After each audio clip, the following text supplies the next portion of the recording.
வர்தா புயலால் மிக அதிகமாக பாதிக்கப்பட்டிருக்கிறார்கள் மீனவர்கள்.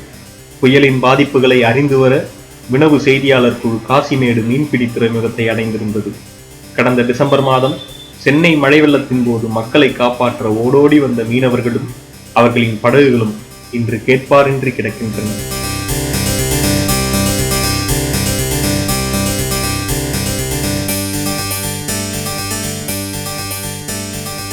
காசிமேடு பகுதியில் தினசரி கடலுக்கு சென்று மீன்பிடிக்கும் ஃபைபர் எனும் நாட்டுப்படகுகளும் கடலில் பல நாள் தங்கி மீன்பிடிக்கும் லான்ச் எனும் விசைப்படகுகளும் மீன்பிடிக்க பயன்படுத்தப்படுகிறது.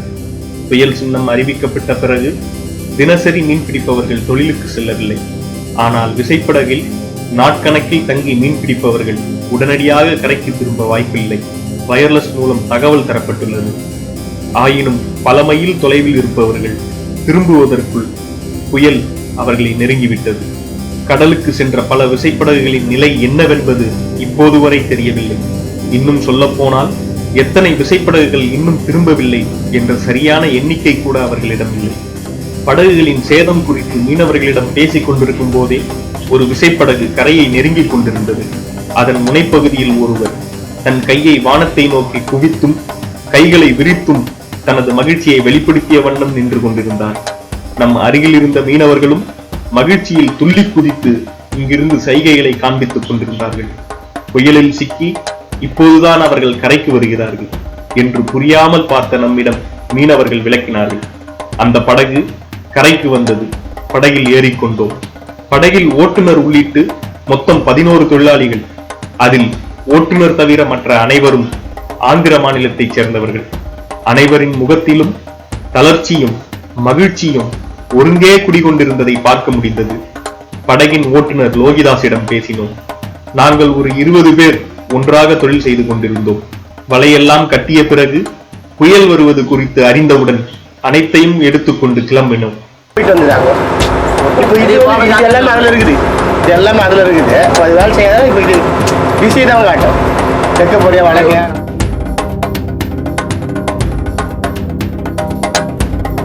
வலையை ஒரு முறை போட்டால் அதை எடுக்க 6 மணி நேரம் ஆகும். அங்கிருந்து கரைக்கு வர 15 மணி நேரம் ஆகும். நாங்கள் வலையை எடுத்துக்கொண்டு கிளம்பினோம். வயர்லெஸில் பேசிக்கொண்டே வந்தோம். புயல் காற்று அதிகமாக ஒவ்வொருவராக பிரிய ஆரம்பித்தோம். சென்னை துறைமுகம் அருகில் ஒரு 8 படகுகள் உள்ளே நுழைந்து விட்டது. நாங்கள் 3 படகுகள் உள்ளே நுழைய முடியாமல் இருந்தோம். 6 பாயிண்ட் வரை வந்து விட்டோம். உள்ளே நுழைய முடியவில்லை. அப்படியே பின்னோக்கி தள்ளுகிறது. கட்டுப்பாடு ஏதும் கிடைக்கவில்லை. அவ்வளவு காத்து.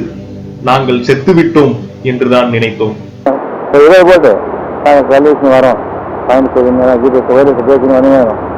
வர வர வர ஒரு போட்டா 2 போட்டா அது பிரிஞ்சு போயிடும். இப்போ ஆறு வந்து 10 போடு போனாங்கனால அவங்க 8 போடு உள்ள போனாங்க. நாங்கள் ஒரு 3 போட்டு ஒரு 3 போட்டு அது பரவாயில்ல ஓட்டம்னாங்க. போட்டோம்னா ஒரு போட்டு போய் கம்பெனி போட்டு போய் ஒரு போட்டு காப்பாற்ற போச்சு. அது பேரிங் கட்டின்னு போச்சு. அவங்க போட்டு அந்த போட்டு அவங்க ஓட்ட முடியல, போட இழுக்கவும் இல்லை. அந்த போட்டு அழுத்து அவங்க ஸ்டெப்பெல்லாம் பார்த்துட்டு அவங்க வந்து கழிச்சு அந்த போட்டு அழுவிட்டாங்க. 6 போட்டாங்க. அந்த போட்டு ஒன்றும் வரவே இல்லை. லைனில் கிடைக்கல அந்த போட்டு. எங்கே போய் தெரியல ஒன்றும். அந்த போட்டு வந்துச்சு கரை. எங்கே போட்டு நான் ஒரு போட்டு எடுத்தாங்க. அதே கவரில் அந்த போட்டு அப்படி தான் ஆச்சு. சுத்தம் தட்டிக்கின்னு நான் திரும்ப அது இழுத்து பார்த்தா இழுக்க முடியல. 2 போட்டு 6 போட்டா உள்ளே வந்து போட முடியும். 6 வரலாம் பார்த்தா 6 வந்து போட முடியல. அழுவுனா அவ்வளோ அலை எப்படியா வரும் தெரியல எங்களுக்கு. நான் செத்துக்கு நினைச்சுட்டேன்.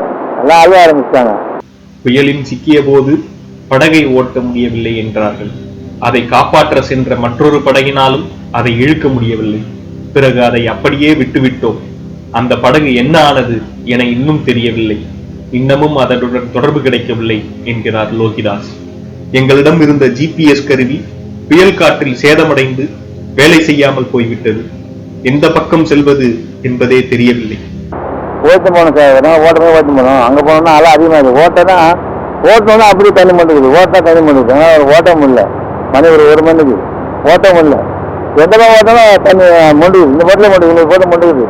அப்படியே அலை விட்டுடும். ஆமாம், தண்ணியில் உள்ள வந்துச்சு. அலை விட்டா ஒரு அளவுக்கு ஆபத்து கம்மியாக போயிடுது. அது நீளத்து மேலே ஏற்றி இறங்குது. அதான் ஒன்றும் இல்லை. அப்படியே ஆங்கர் போட்டு கொடை சொல்லுவாங்க. கொடாங்கரை போட்டோம்னா ஒரு மாதிரி வெயிட்டு மற்ற ஏற்கனவே பொருள் தண்ணி வச்சு அப்படி அப்படியே தெளிவிடும் தெளிவிட்டு போட அளவு விடும் அளவு விட்டுனா கொஞ்சம் ஆபத்து கம்மியாகிடுச்சு அந்த அளவில் ஏறி ஏறியாங்க ஆபத்து கம்மியாகிடுச்சு அதில் அளவு விட்டுனா போனோம் 81 கிட்ட போயிடுவாங்க 81 ஈஸ்ட் 81. எந்த பக்கம் போனாலும் தண்ணீர் நங்கூரமிட்டோம், அதுவும் தாங்கவில்லை என்பதால் அதை எடுத்துவிட்டு படகை அதன் போக்கிலேயே விட்டுவிட்டோம். அவ்வாறு செய்வதன் மூலம் ஆபத்து சற்று குறைவு. சுற்றியும் ஒன்றும் தெரியவில்லை, படகை செலுத்தவும் முடியவில்லை. அப்படி தூக்கி எடுத்து போன இருக்கு லாஞ்சு நம்ம கராவோட ஏறமோ அந்த கராவை நம்ம தெரிய முடியல எடுத்து போன இருக்கு எடுத்து போய் அது இங்கே வந்து நம்மளை ஆசி விட்டாட்டு போட்டோ எங்கே தான் ஆசின் மாதிரி போட்டேன்னு ஆசி அப்படியே தான் விட்டாட்டோம். அதே ஒரு நாள் வந்து ஆசி விட்டணும் அப்படியே தேவெல்லாம் காப்பாற்றினு அப்படியே ஓடணும். கடல் எப்படி அடிக்கிறீங்களோ அதே மாதிரி கடல் மேலே இன்னும் தேடை இல்லை. கடல் மேல சொல்ல முடியாது. நம்ம கடல் மேலே இங்கே கடல் அடிச்சு இருக்குல்ல, அந்த கடல் மாவுல நடுக்கரை விட்டுட்டு இருக்கணும் அதே மாதிரி விட்டுட்டு இல்லைல்ல மொத்தம் இந்த நாங்கள் போக மாட்டோம். எகிரி உளிச்சேண்டாக இந்த அயில எகிரிச்சு உளிச்சேண்டாக தண்ணி மொழி நிற்குஞ்சு அதே வந்து நாங்கெல்லாம் உள்ள இருக்கோம். நாங்கள் வரமாட்டோம் இல்லை இடிச்சு ஆசைன்னு விட்டுடுங்க. இந்த மாதிரி எல்லாம் ஆடு தண்ணி சொல்ல முடியாது. ஆடு இருக்கேன், பூஜை இருக்கேன், கடவுள் தெய்வம் எல்லாம் 11 பேர். சாப்பாடு மாதிரி யாருக்கு இல்லை சாப்பாடு இருக்காரு இல்லை. லெட்டினி காணாட்டோ ஒரு வெண்டில் காணாட்டோ ஒரு லெட்டினி காணாட்டோ போவாண்டா ஒரு ஆள் பிடிச்சினோம். அங்கே பக்கத்தில் இங்கே பக்கத்தில் உள்ள பிரிச்சுன்னு ஒரு ஆள் பிரிச்சுனாக்கா அவர் உஞ்சின்னு வந்தாப்பு இல்லை லெட்டினு போவாண்டாக ஒரு ஆள் கவர் கட்டுவிட்டு ஒரு ஆள் தூக்கி பிரிச்சுன்னு தோற உள்ள இருந்து பிரிச்சுனோம் லெட்டினு அங்கே வந்து உஞ்சிடான். அவர் அங்கிட்டு மழை கழுவு தண்ணி அந்த தண்ணியில் தொடிச்சினோம் மாவில் வந்தோம். அதுதான் இப்போ அப்படி பண்றாங்க. காரியம் யாரும் அவசரம் இல்லை. முன்னானாக்கா இப்படி கவுர் கட்டி காடு கிட்டி காடு இன்னும் தேவைக்காது. அப்படி இல்லை, ஒரு ஆள் கவுர் கட்டிச்சு கவுர் பிரிச்சு நிற்கும். ஒரு ஆள் உழுது போடாங்கன்னு உறுப்பு காலு காத்து அந்த மாதிரி கோரம் சொல்ல மாட்டேங்க. பார்க்க முடியல, இதை ஃபர்ஸ்ட் பார்க்கட்டும். எல்லாம் முடியல யாரு வர மாட்டாங்க. யார் வீடா பாத்துப்பாங்க, யார் வீடா பாத்துப்பாங்க, யார் வர முடியாதுல்ல. நம்ம லான்ச் இங்கே நாங்கள் பக்கத்துல இருந்தால லான்ச் ஆகப்பட மாட்டேங்குது. காத்து சரியான காத்து கண்ணுல பார்க்க முடியல.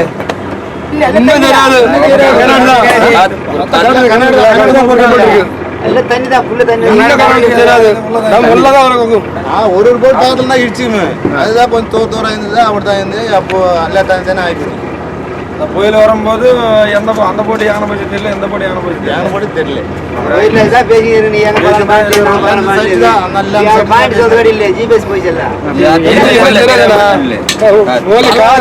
தண்ணி அடிக்கிறது மழை எந்த முடியல. கடை போட்டு உட்கார வேண்டாம். இந்த மாதிரி இருக்கும். நான் வரல இந்த மாதிரி ஆச்சு.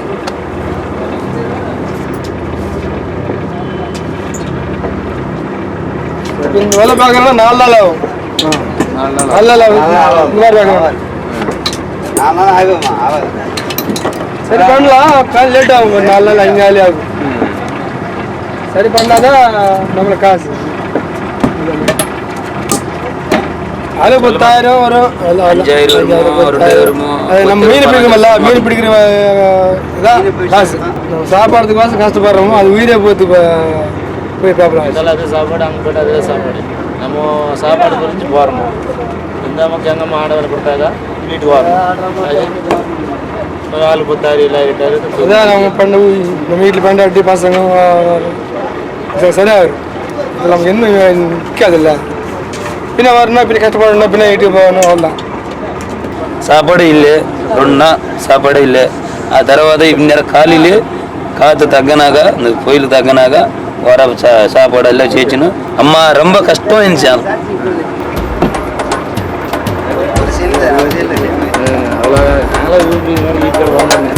ஆசை விட்டுட்டுங்க ஆசை விட்டுட்டு நாடு பார்க்கணும்.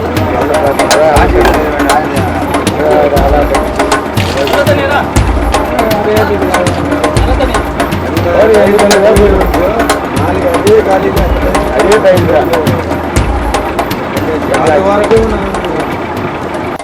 ஆந்திர மாநிலம் கிருஷ்ணாம்பட்டினம் பகுதியில் மீன்பிடித்து விட்டு திரும்பிக் கொண்டிருந்திருக்கிறார்கள் மீனவர்கள் சிலர். காற்றின் வேகத்தில் படகு விபத்துக்குள்ளானது. அந்த சமயத்தில் தொழிலாளிகள் 5 பேரும் கடலில் குதித்திருக்கிறார்கள். இதில் 4 பேர் மட்டும் கரைக்கு திரும்பி இருக்கிறார்கள். ஒருவர் இன்னும் திரும்பவில்லை. அவரை தேடி மீனவர்கள் படகில் சென்று இருக்கிறார்கள். நாம் சென்றபோது அவர் தேடியும் கிடைக்கவில்லை என்ற தகவல் அப்பகுதியில் பரவியிருந்தது. காணாமல் போன மீனவரின் பெயர் மணி. இவர் காசிமேடு வீட்டு வசதி வாரிய குடியிருப்பு பகுதியைச் சேர்ந்தவர். நாம் அங்கு செல்லும் போது மணியின் வீட்டில் சோகம் குடிகொண்டிருந்தது. ஒரு சிறிய அறையில் பெண்கள் அழுது கொண்டிருந்தனர். அப்பகுதி மீனவர்களிடம் பேசியதிலிருந்து மணி உயிர் பிழைத்திருக்க வாய்ப்பில்லை என்று தெரிவித்தார்கள். மணியின் மூத்த மகன் மகேஷ்குமார். போலீஸ் ஸ்டேஷன் இது இங்க எங்களுக்கு வந்து அந்த ஏடி ஆபீஸ்ல சொல்லுவோம். அதுக்கப்புறம் இங்க சொசைட்டி ஆபீஸ்ல அதுல போய் சொல்லிக்கிறோம். 2 இடத்துல கொடுத்துருக்கோம். அவங்க போஸ்ட் கார்டு எடுத்து போய் தேடுறேன்னு சொல்லியிருக்காங்க. வீட்டுல தான் இருக்கோம்.